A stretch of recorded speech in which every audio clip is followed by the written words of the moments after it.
You mind sliding over and being cameraman? Sliding over? Yeah, just so we get a good angle on the slides.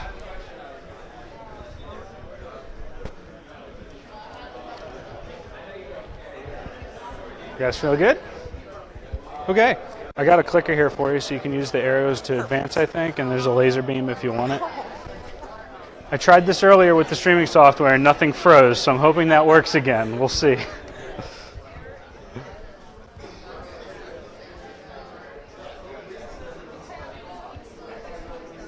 Good morning.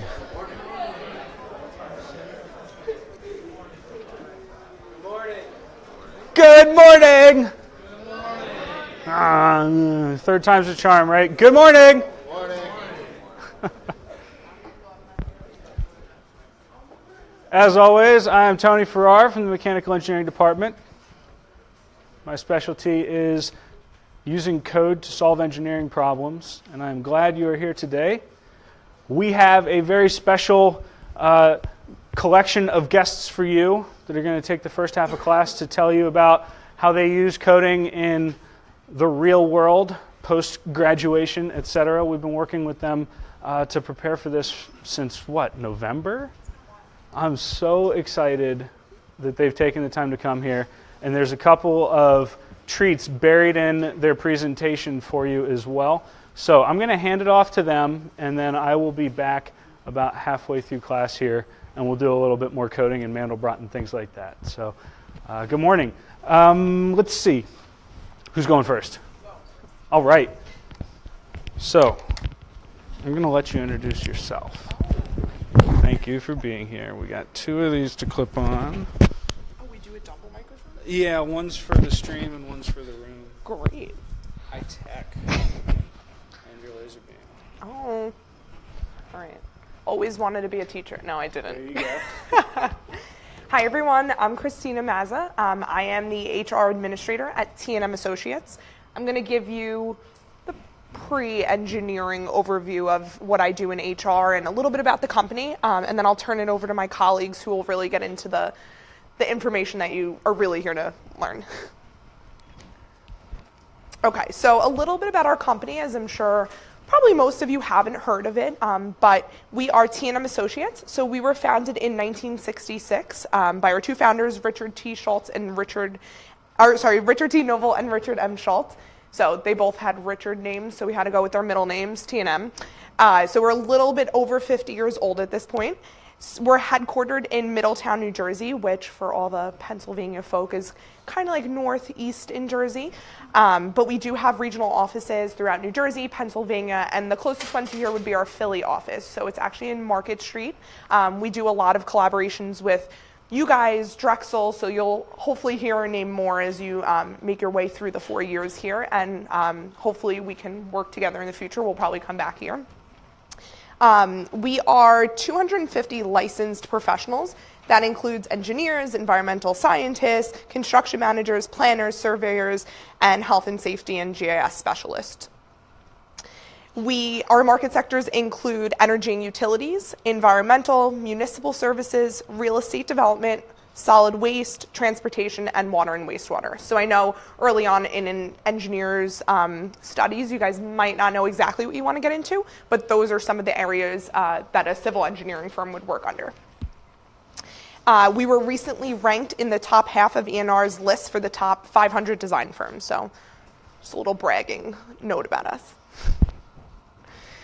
So a little bit about me and why I'm here. So like I said, I am the HR administrator. I'm in charge of recruitment, the internship program, campus recruitment specifically, and then onboarding, so orientations, all that fun stuff on your first day. I have about 4 years of experience now between HR, retail, recruitment in healthcare, and then finally recruitment in HR and engineering. So hopefully stay here for a while and I'll help you guys even more get some jobs. My education was from the College of New Jersey. I have a BS in Business Administration, a specialization in marketing, and a SHRM CP certification. All right, so couple tips and tricks for you guys as freshmen or some transfer students I think are in here. Some things that I specifically look for and I tell my colleagues and other recruiters to look for and how to make your resume pop. So I always tell people use a simple format, especially early on in your career. Let's keep it to one page. The reason for that is the second page always gets, unclipped, or the back doesn't get scanned in correctly. So that's one of my biggest rules. As you get later on in your career and you have a bunch of projects and more detailed, of course, especially engineers, are going to have multi-page resumes. But I would say in the beginning, try to keep it as simple as possible. People want to go with colors and all different fonts, but I think personally simple is better. Cater your resume to the industry. So when you're looking for an internship, of course we want to see all your professional work experience, but particularly if you've had any engineering related experience, I would say put that at the top, almost out of chronological order in a way. So if you've worked at a restaurant, through college, but then you had an engineering internship, at the same time, I would put the engineering one first. Draws your eye kind of to the top of the page, and recruiters and people who want to hire you in engineering specific industries will get to see that first rather than a waitress, which of course is still important. I would definitely still keep that, but just tailor it to the jobs that you're applying for. Finally, I would keep it updated. Make sure you list your current GPA, any awards and accomplishments, any classes that you're currently in. So if you're going to go for an internship this summer and you're currently enrolled in a technology class, put it on your resume. Speak about it. Don't put it on the first day you've been enrolled, because then you might not have too much to speak about. But keep things updated and constantly sending updated resumes, your GPA, your transcript, anything that is, relevant to where you are. And finally, don't forget the details. Not that I wouldn't hire someone who had an error on their resume, but of course it's always nice when the punctuation's there, the spelling, there's no spelling errors. I've seen it before, and of course we don't, throw the resume out because of it, but it definitely detracts a little bit from the overall document. And my email is at the bottom right-hand corner. So if you guys need any help, if you just want to shoot me over your resume and say, I'm not too sure about, you were talking about the fonts or you're talking about the GPA, can you just give it a look? I am more than happy to do so. So you could copy it down now, or Tony can give it to you later on.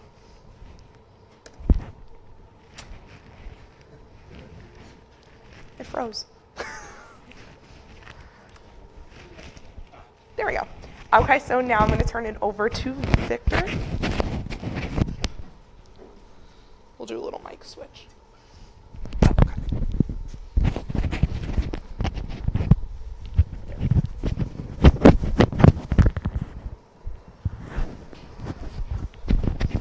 All right. Good morning, Temple. Thank you for the invite, Professor. I think this is great. So before I start, let me tell you a bit about myself. I was born in the Dominican Republic. I grew up in New York. I come from parents that are Dominican and Italian. So I now live in Jersey. So you're going to notice that I have a very weird accent. So I'm sorry for that beforehand. So my role at T&M, actually, I'm a CAD manager, GIS manager. So I get involved with all the engineers that deal with some type of software to perform their job, to do their design. So I provide support, I manage their licenses, and it gets me in this very special position because I'm actually know everybody in the company, basically, and it gets me to help them in getting things done very quickly. So I'm not an engineer per se. I have actually been working in this field for 20 years already. I know I look a little bit young, but don't let the face fool you. So I do provide CAD and GIS support. Currently, we have about 150 users at T&M that use some sort of GIS, which is Geographic Information Systems, or CAD for civil engineering and structural engineering. My education, actually, because I started this at a very early age, I started college after the fact. So I actually started working on this profession before I actually graduated. I graduated from Westwood College, an online degree on visual communications. So that have nothing to do at all with what I do, except for that I know how to do 3D visualizations. That's about it. So what influenced my decision? Well, my mom is an architect, and when I was 13, she was faced with a choice that she needed to get off hand drafting because the H computer was actually on, and she needed to learn how to use AutoCAD, or else she was going to lose her job. So I was the only kind of computer, let's say, geek or nerd at that time, and I was the one that helped her how to install the software, how to actually learn a little bit about it. So I kind of teach myself first, I learned the software, kind of give her some pointers how to do about it, and she was able to keep her job, and she continues working AutoCAD right now. After that, I kind of move on into different pastures, and I'm actually do other things like just drafting. So some of my task is basically manage CAD, GIS, create some procedures for engineers, how to do things a little bit faster, and also involving technology. What technology that we actually is available for them to use to perform their job better, faster, create a better product for the client. So anything in civil engineering especially, there's a lot of technology involved right now. This is a big push of getting data from infrastructure. And you're going to see that coding actually helps a lot with managing all this data. So I maintain the company CAD standards, make sure that all our drawings, when they go out to a client, actually look similar, the same, readable. Manage the software licenses, I provide CAD training for engineers, support, and again, keep up with technology. So at the end of the day, in CAD, when I was introduced to programming, it was mainly because I got tired of doing the same task over and over again. So I said to myself, there have to be a way to automate this. And it is. I mean, it's coding anywhere you see it. And all this software, especially engineering, there is some type of coding that you could do. Either internal programming that it's done inside the software, or there's additional patches that you could actually add on and run it outside of the software. So the same thing for GIS. There's a lot of geoprocessing involved with handling information and data, and programming allows you to do that. So one of my tasks in GIS is provide automated solutions for engineers when they need to perform the same calculation all over the place, when they have, let's say, 200 parcels that they need to provide some type of calculation for that parcel, right? You don't want to repeat the formula individually to that particular parcel when there's a way that you could automate all that task into one. So implementing these procedures increases the productivity. It actually automates the process. And one of the things we do is basically teach each other what was that process. That way we don't reinvent the wheel all the time. So we keep a lot of training in-house. So one of my early programming languages that I learned was Autolisp, because it was part of the AutoCAD suite. So Autodesk actually, it's a programming language actually designed to extend the functionality of AutoCAD. And it was based on the Lisp programming language. So a lot of AI systems actually are based out of that system. And it was invented the Lisp processing was invented back in 1955 by John McCarthy out of MIT. But then it was adopted from Autodesk in 1986, and it became very, very popular in 1997 when they actually allowed and opened up the object library inside AutoCAD. So you could actually manipulate the software a little bit better and tailor it. So when I was a young drafter, one of my tasks was, we have 500 drawings, and we need to freeze a layer and remove a block, let's say, it's basically a piece of geometry together, in every single drawing. So imagine, it would probably take, at that time, will take about 10 minutes to open and close the drawing, because they were pretty big, slow computers. And you can imagine 500 drawings do the same repetitive task. It was very boring for me. That's not what I wanted to do. So I spend my time and energy finding a solution on how to make that process faster. And I found that creating a Lisp routine will actually do that. So I probably spent a day, probably 8 hours, just learning Lisp and figure some syntax that it was already online, kind of combine it together, created the software, not the software, but the script, and ran it over. And I was able the next day, basically, do all those 500 drawings. So it's kind of very intuitive that you could actually automate this process fairly quickly and get the job done. I mean, I was able to actually basically surprise my boss and say, hey, the job is done in 2 days. He was expecting to be probably a week or two worth of work. So after that, I became very curious about it. So I learned a bit more. Lisp is actually one of the things that I manage for engineers, is create little routines that it will make those jobs faster for them. So anytime we need to create like an advanced calculation for a particular project, we'll probably add it to a Lisp routine. That way the next person doesn't have to redo that calculation. They'll just run the patch and they're done. So the ability of creating a Lisp routine, it actually allows you to interact with the user, pausing to get the input. It creates entities in existing drawings to make a complete drawing from scratch. So we could actually basically build a whole set of drawings if you just program it. You don't even have to create a line or anything like that. You can let the script do it for you. And it interacts with drawing database. So you have actually all your commands inside the Lisp routine that are available in AutoCAD. You could actually run it from Lisp.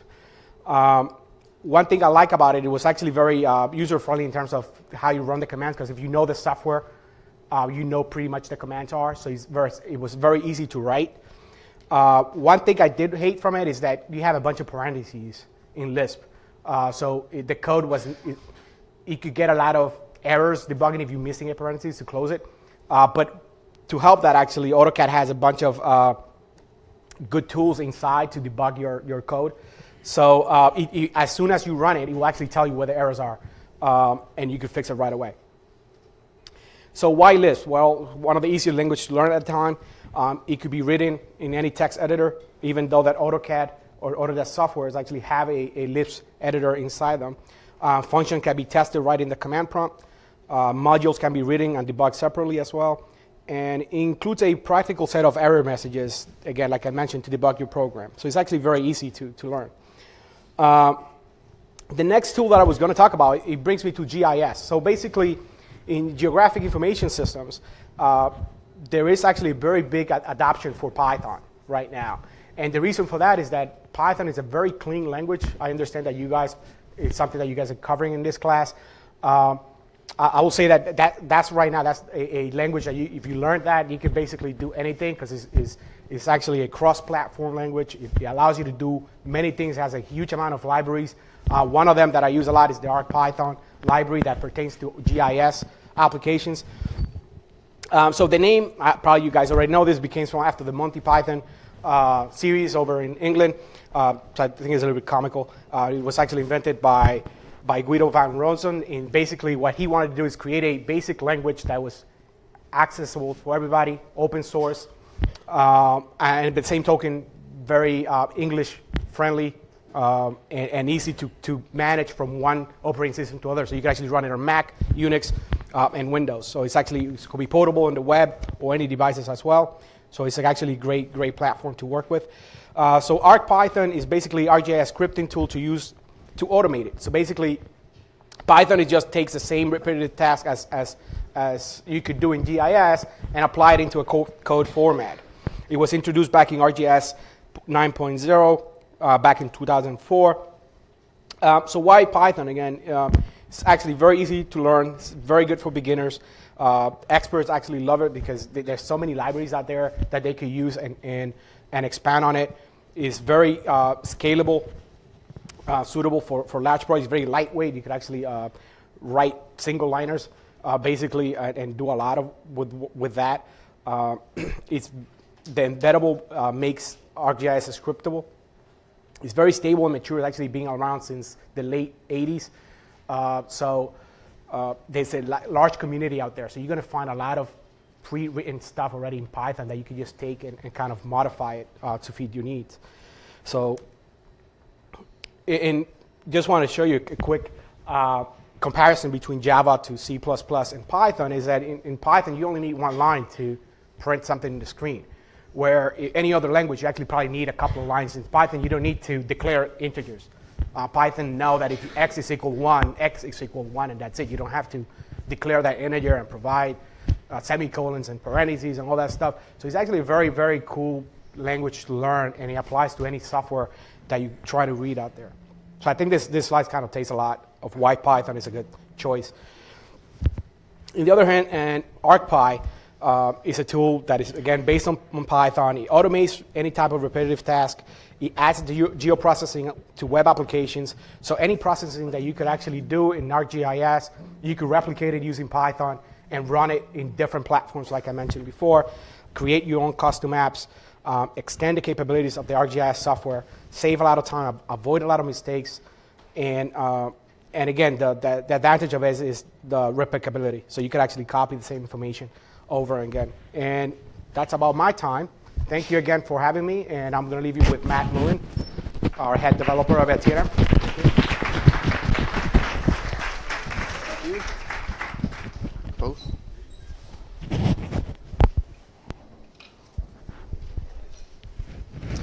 Morning, everyone. Before I start, I want to say congratulations to all the Eagles fans on the Super Bowl win. I think even if you weren't an Eagles fan, you were just happy that Tom Brady didn't win. So my name is Matthew Mullen. I'm the lead developer at T&M Associates.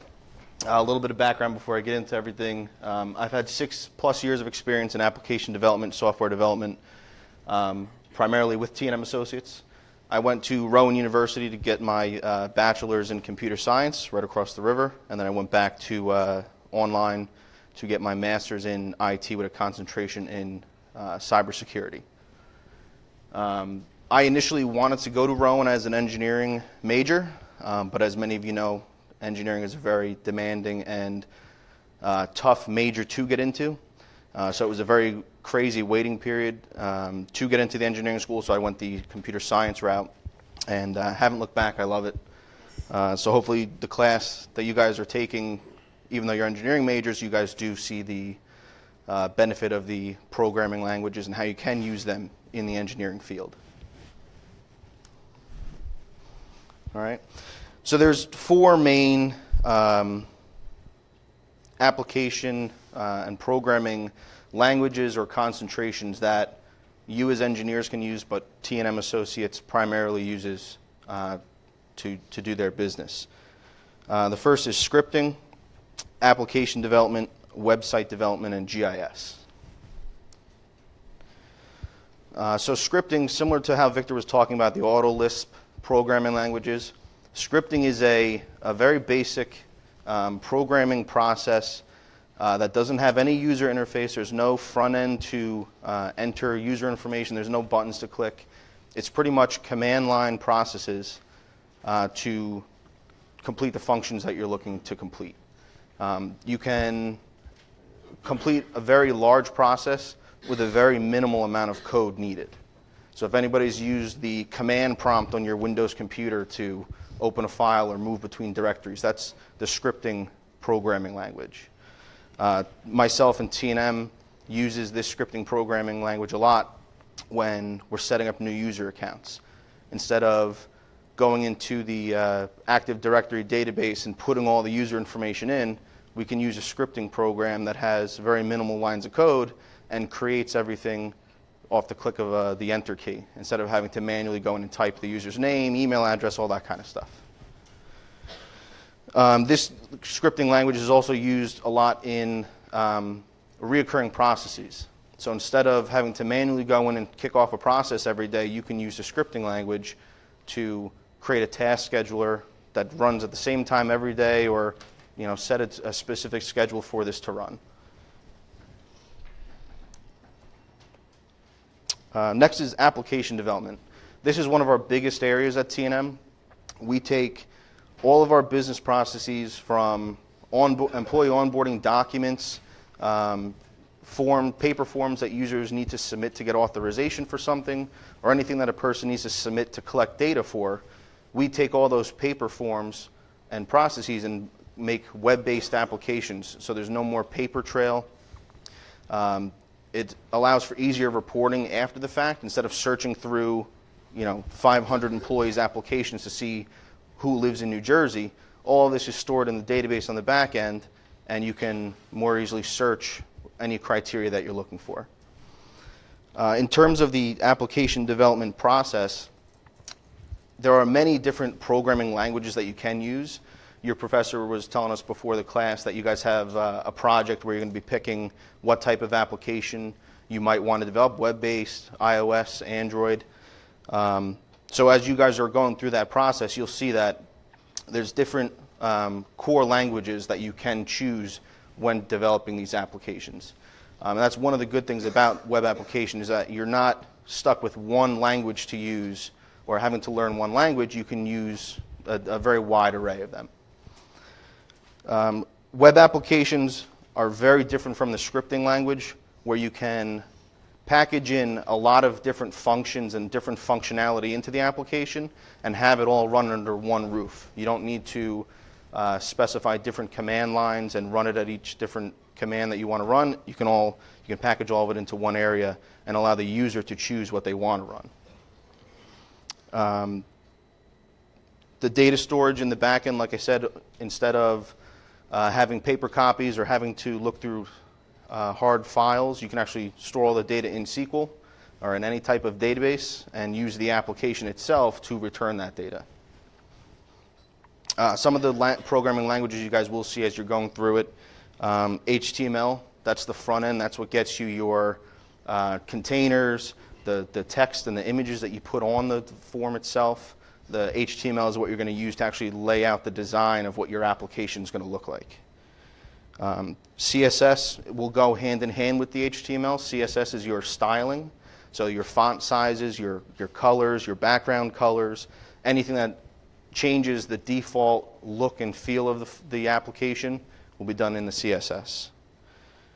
And then you have your JavaScript, jQuery, and then C#, and all the back-end programming languages that actually take what the user is doing on the front end and translates it into the functions and the execution of the processes in the back end to make your program work.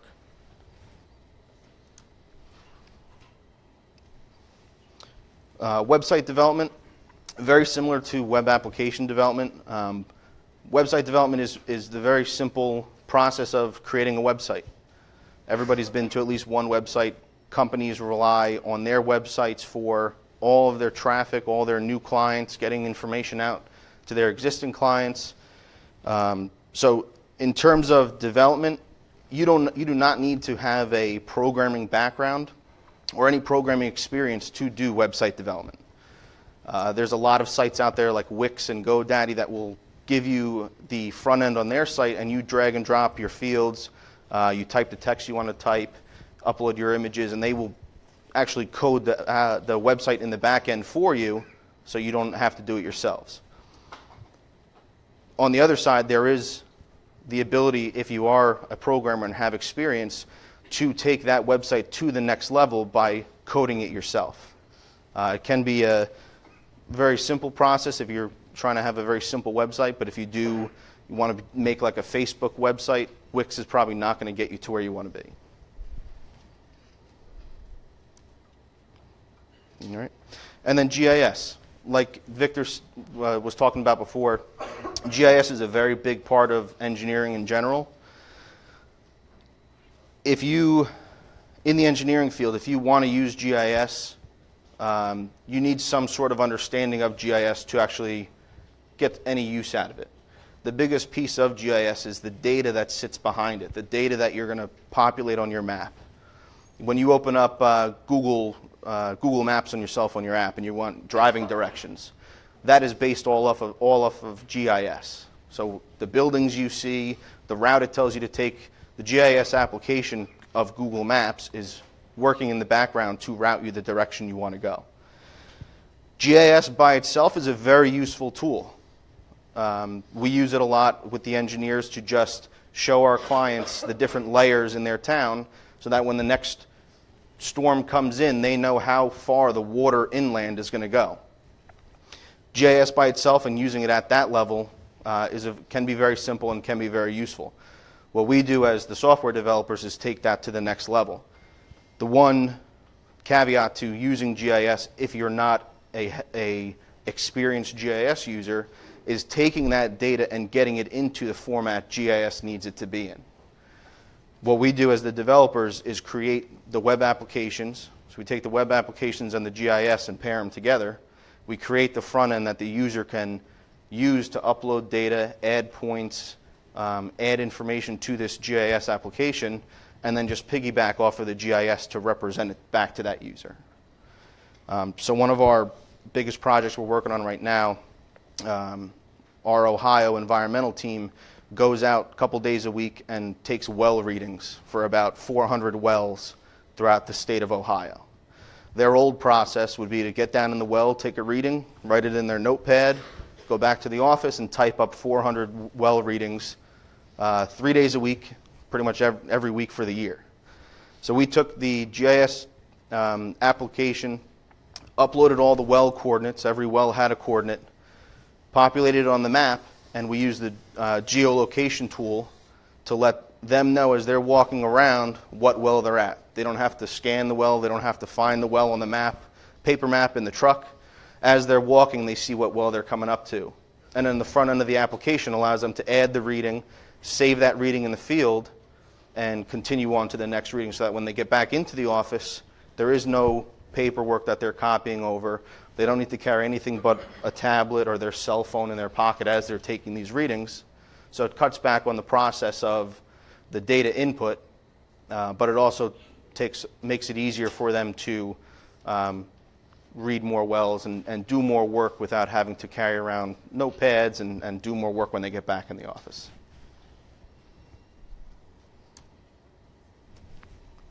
Any questions for Christina, myself, or Victor?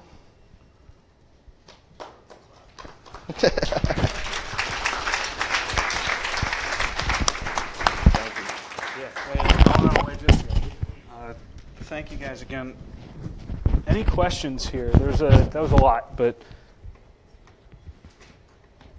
all right, I have one. What's GIS? GIS is Geographic Information Systems, and it's basically is the science of. Sorry about that. It's on me. Yeah. So GIS is basically the science of assigning a coordinate to any asset on a map. So if it's a hydrant, if it's a house, anything that is an object and has a coordinate to it, it becomes part of a GIS system. And you can include information as attributes to that particular asset. So for instance, if you have a house and you pay taxes, the way that they rate that house or assess that house is comes into a GIS system that assigns basically the address number, assigns the assessed taxes, it reads who lives there, who's the owner, who's the bank that pays for it. All that stuff is actually part of that same GIS system. We have time for a couple more questions. Yeah. Is TNM looking for interns? Yes. So we have a few spots still open. I always tell people, especially as freshmen, to kind of pass me your resumes. I'm going to be around after class, so I'll be, if you want to come talk to me. But as freshmen especially, you have 4 years to kind of connect with us. So while now it's a little bit later in the year and we've had most of our spots, the Philly office does have one spot open. Everyone looked at each other. So I'll be around after class. I'll hang outside. Come back, and if anybody wants to talk to me about what opportunities we do have available, we do job shadows. We can even set something up in the winter. So there's definitely opportunities, if not for this direct summer, but kind of over the course of the next couple of years.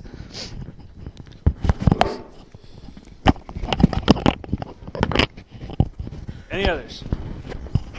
Yeah.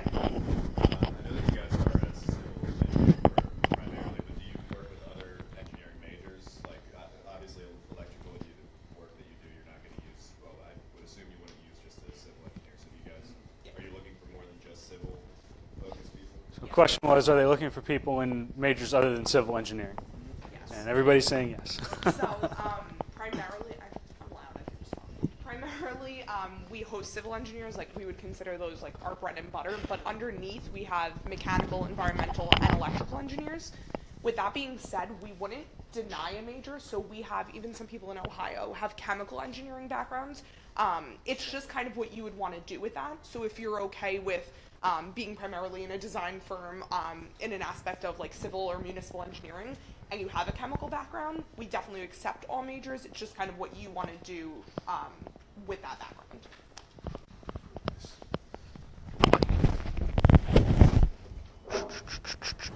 All right, one more time, I want to say thank you. This was a big effort on your part, and I really appreciate you taking the time and working with us. So thanks again. Yeah.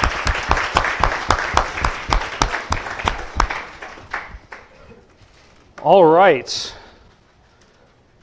See if we can get this thing closed. We will post the slides. I'm super excited that you showed off your email address for people there. That was really nice of you. Thank you.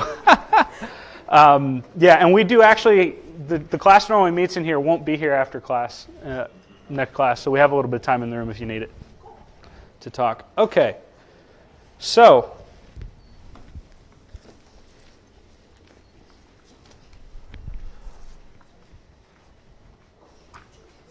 it occurred to me after looking back on Monday that there were some challenges with the coding that we were doing. And I don't think that they were actually programming challenges so much as problem statement type challenges. And so rather than doing actual code, today I am going to show you what I was trying to do in Python in Excel. We're going to get real visual today. And the reason for this is one of the biggest engineering computational tasks that you're ever going to run into. And so it's a pretty important one. And that is defining a grid. Believe it or not, the thing they were just talking about with GIS, everything about that is operating on a grid. And the things that we were doing to try and plot this fractal also live on a grid. There's a lot of engineering or a lot of calculations, I guess I should say, rely on our ability to think of things on a grid. So here's my little test on the font. You guys start hollering in the back when you can read this. More? How about that? We good? Okay. So just to remind you, wait, do I have a thing here? Yeah. This is the picture we're trying to draw right now. We're going to do some math to do that. And what I want you to think about is the fact that this has a domain. X goes from -2 to 1, Y goes from -1 to 1, and every single box on this image has a unique XY coordinate. The question is, what is the XY coordinate of this point? Well, if we were doing this ourselves, we would start reading off tick marks from the x-axis, and when we got underneath our point, we'd be there. And we'd start reading tick marks off the y-axis, and when we got there, we'd get there, and then we'd have an xy pair that goes with that point. But because we're trying to fill the entire domain here, we know that we need all the x values sequentially, and we need all the y values sequentially, and they're tied to each other in this grid. And so that's what we're going to create here in Excel.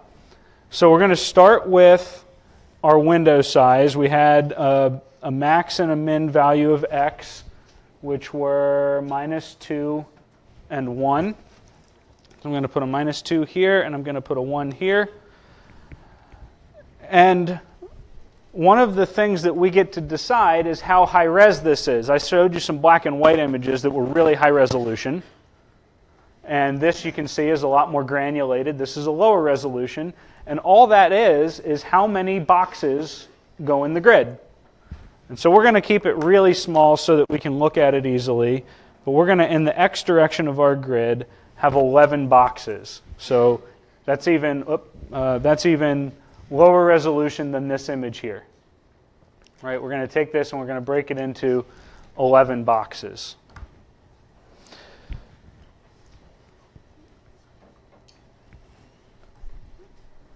So one of the questions that I want to ask you is, if I have a domain that goes from -2 to 1, how wide is that whole domain? What's that? 3, right? We got 1 minus -2 is 3, so we've got a window that is 3 wide. If I'm going to take that window that is 3 wide and divide it into 11 increments, how wide is one increment?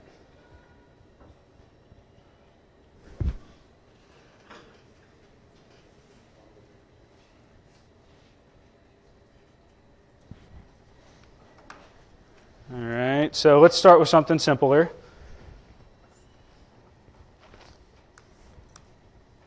I could count here, right? 0, 1, 2, and so on. In fact, if I highlight these and grab the little box in the bottom right, I can drag, and it gets smart enough to keep doing this for me. Ooh, I want 11 of them.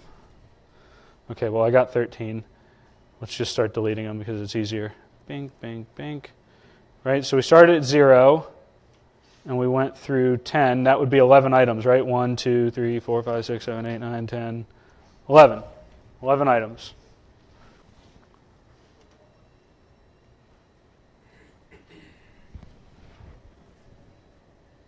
So I'm going to take this thing that starts at -2.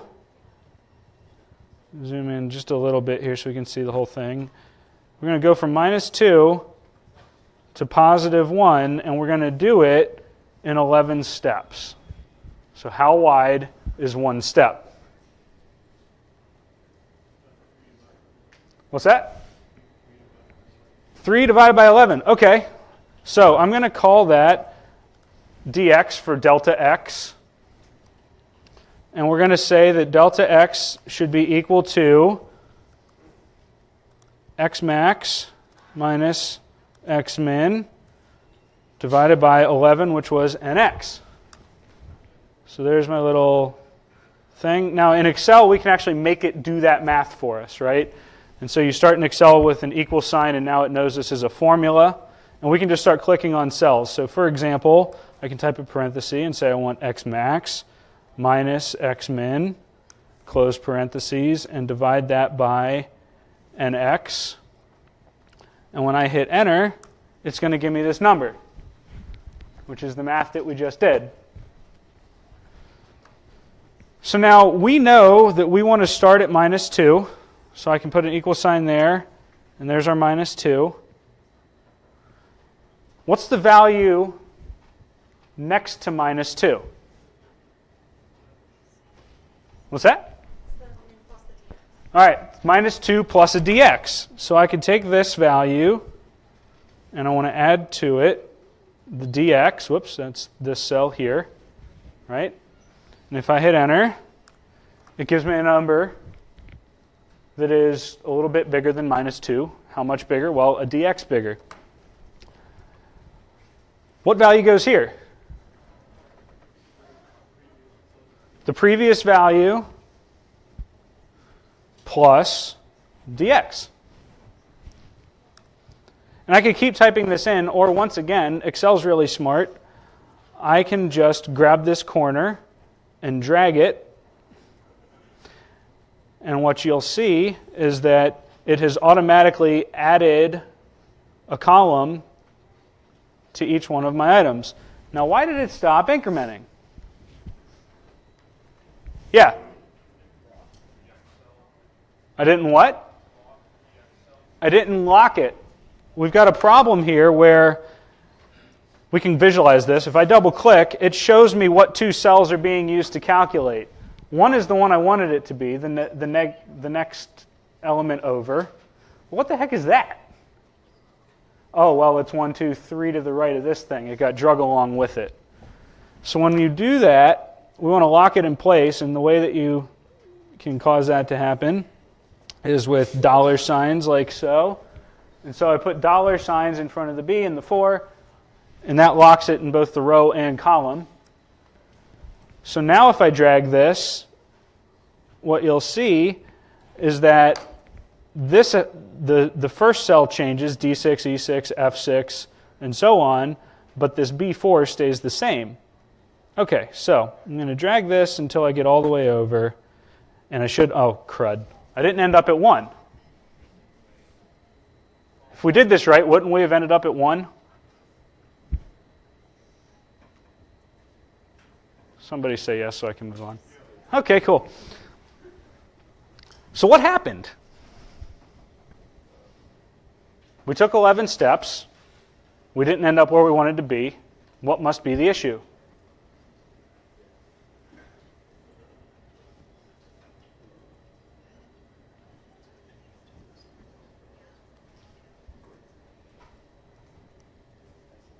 Yeah.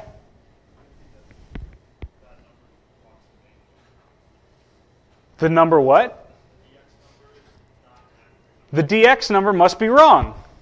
And it turns out it is. This is a classic problem that we run into in coding called the fence post problem. If I want Let's see, I need something that I don't mind destroying here. Here we go. If I want to turn this single piece of paper into two pieces of paper, how many times do I need to tear it? If I want to turn these two pieces of paper into four pieces of paper, how many more tears do I need? Two, right? One for this piece, one for this piece, which gives me four. Wow, that was effective. 3 tears gives me 4 parts. 1 tear gives me 2 parts. So how many divisions do I need compared to the number of parts I want? What's that? 1 less. Turns out to always be the case that we don't divide by the number of increments we want. We divide by the increments minus 1. And so when I do that, I need to add a little parenthesis here as well, minus 1 to my equation, and update it. That gives me a delta x of 0.3. It's almost like I planned this to be nice numbers. And now it goes from minus 2 to 1, as we were hoping it would. How'd I do? So those would be the x values going across our picture of the Mandelbrot set.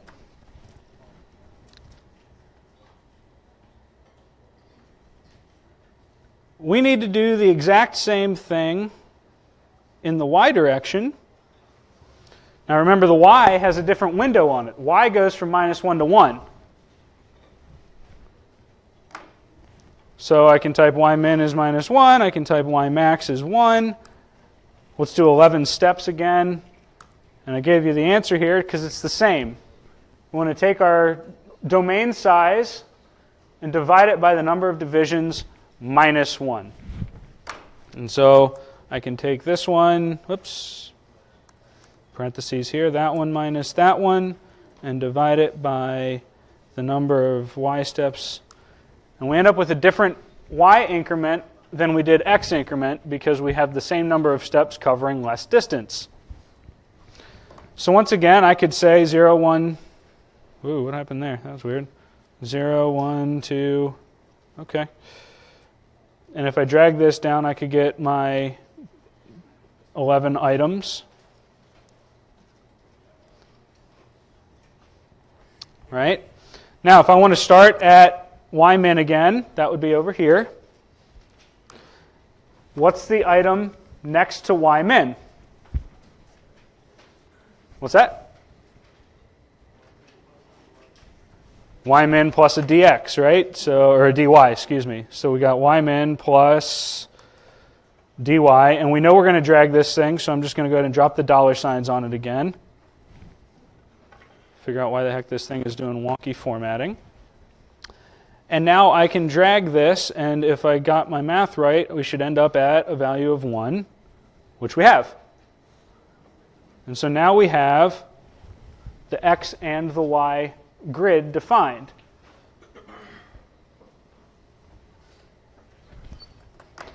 So what this lets me do is I can define for myself this grid. Looks like I got this lined up wrong here.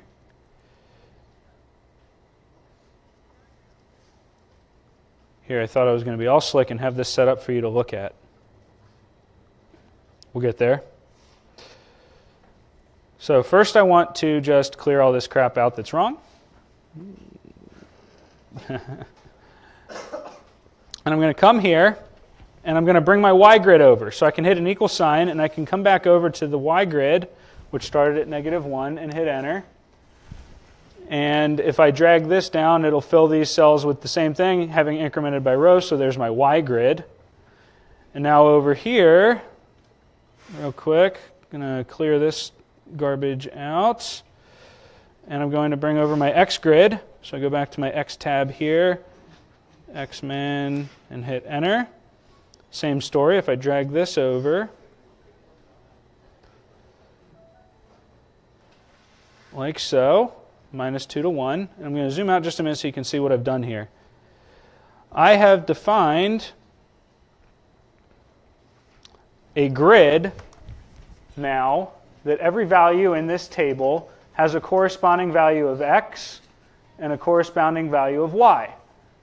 And so I can now move through this table and item by item say, here's my xy values, run it through that Mandelbrot algorithm, and spoiler alert, here would be the numbers that it gives you. And to end today, I will show you a neat trick in Excel called conditional formatting, in which I can go over here to color scales, and let's do red. And it actually colors the cells based on the value that's in them. And this now is a very low-res and slightly rotated version of the Mandelbrot set. So we're going to finish this up after break. Code Sprint on Friday. Have a great day, everyone. And we'll be hanging out for a minute if you want to meet our guests. Thank you. It only fails if you're searching for something and the folder is named the same. Like it was like test model card and then it was like there's a test folder. If you specify that it has a type at the end. Post it. Thanks. Still streaming.